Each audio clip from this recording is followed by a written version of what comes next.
राग कैसे बनते हैं? इसमें मैं आपको एक बात बताता हूं। राग एक चलन है।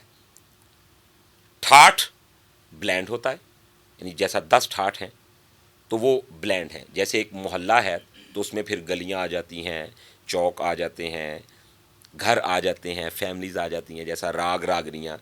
तो ये 10 ठाठ हैं और इनके अंडर ये सारी उसके अंदर आ जाती हैं ये चीज़ें। ठीक है।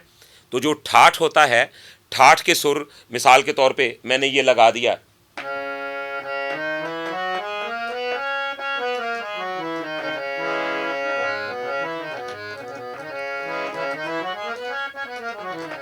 अब ये काफी ठाठ है।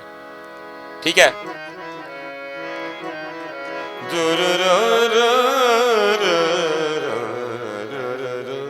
तो ये काफी ठाठ है। अच्छा, अगर मैं कहूं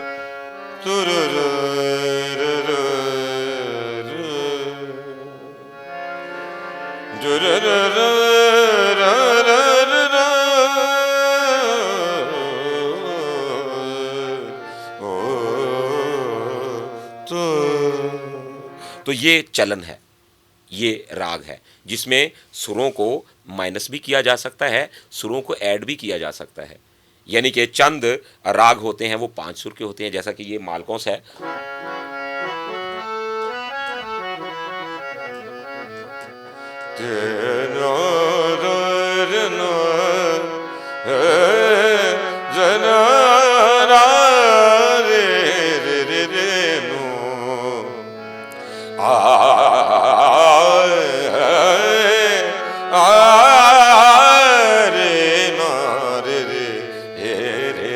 सागा मादानी सा सानी दा मगा सानी सा दानी सा।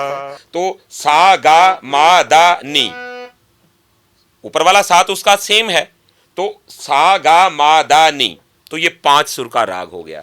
अच्छा, रागों के हवाले से बात की जाए तो पहाड़ी, भैरवी, सोनी, राग यमन, बहुत सारे हैं, बहुत सारे हैं।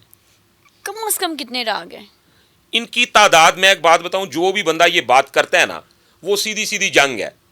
अब मैं एक सुरों का अपना ही लगा लेता हूं सिस्टम, यानी कि जो पहले इस्तेमाल, जैसे कंपोजिशन है। कंपोजिशन है तो कंपोजिशन हर कोई अपने मिजाज के मुताबिक कर लेता है। तो अगर आप इनकी तादाद को काउंट करने की तरफ जाएंगे तो हर किसी का अपना अपना जहन है। तो मैं इस बात को ख़त्म यहां पे करता हूं कि पूरी दुनिया में करोड़ों राग होंगे, लेकिन 12 सुर की पहचान है, निकलने तो इन 12 सुरों से ही हैं। एक टाइम की मैं आपको बात बताता हूं। अफजल सहर साहब मेरे बहुत ही अच्छे दोस्त हैं, तो उन प्रोफेसर साहब का मुझे नाम याद नहीं अब। तो बहुत बारिश हो रही थी, तो अफजल सहर साहब मुझे कॉल करके कहते हैं, यार एक सिंगर है, तो सिंगर भी बड़ा डेंजरस है, तो उसने गाना गाना है, तो उसके साथ हारमोनियम आप बजाओ। तो ये तब ऑन एयर प्रोग्राम होता था रेडियो का ना, यानी हम काम कर रहे हैं, गा रहे हैं, तो लोग आगे सुन रहे हैं। तो मैंने बोला, सहर साहब इतनी बारिश हो रही है, माफ़ी दे दें, क्या चाहते हैं? कहते हैं नहीं, आप आएँ, आपने हारमोनियम बजाना। वो अबू के भी बहुत अच्छे दोस्त थे, तो मुझे अबू कहते हैं जाओ। अब बारिश की वजह से मैं थोड़ा सा लेट हो गया, तो जो आगे वो प्रोफेसर साहब थे ना, उनका कहना था, जी मैं तानसेन का पोता हूँ, यानी कि उनकी नस्ल से आ रहा हूँ। मैंने कहा जी ठीक है।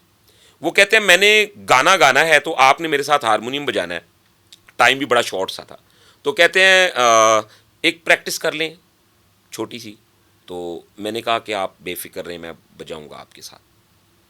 तो उनको ना ये मेरी बात, मैं बच्चा था या कुछ भी मुझे नहीं पता, लेकिन वो मुझे कहते हैं जैसे कोई तकब्बराना बात उन्होंने समझ ली ना, कि इसने प्रैक्टिस करना मुनासिब नहीं समझा। तो मुझे कहते हैं कि मैंने 500 साल पुरानी कंपोजिशन गानी है। सच्ची बात कर रहा हूँ, मीडिया सुन रहा है, मैं बात कर रहा हूँ। मुझे कहते हैं कि 500 साल पुरानी वो कंपोजिशनें हैं जो मैंने गानी है।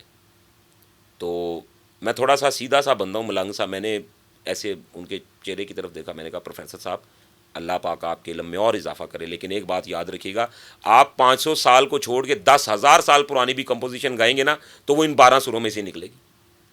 तो अगर मुझे इन 12 सुरों का पता है ना, तो वो तो मैं निकाल लूँगा। तो जब आप 13वां सुर लगाएंगे तब मैं आपसे माफ़ी मांग लूँगा।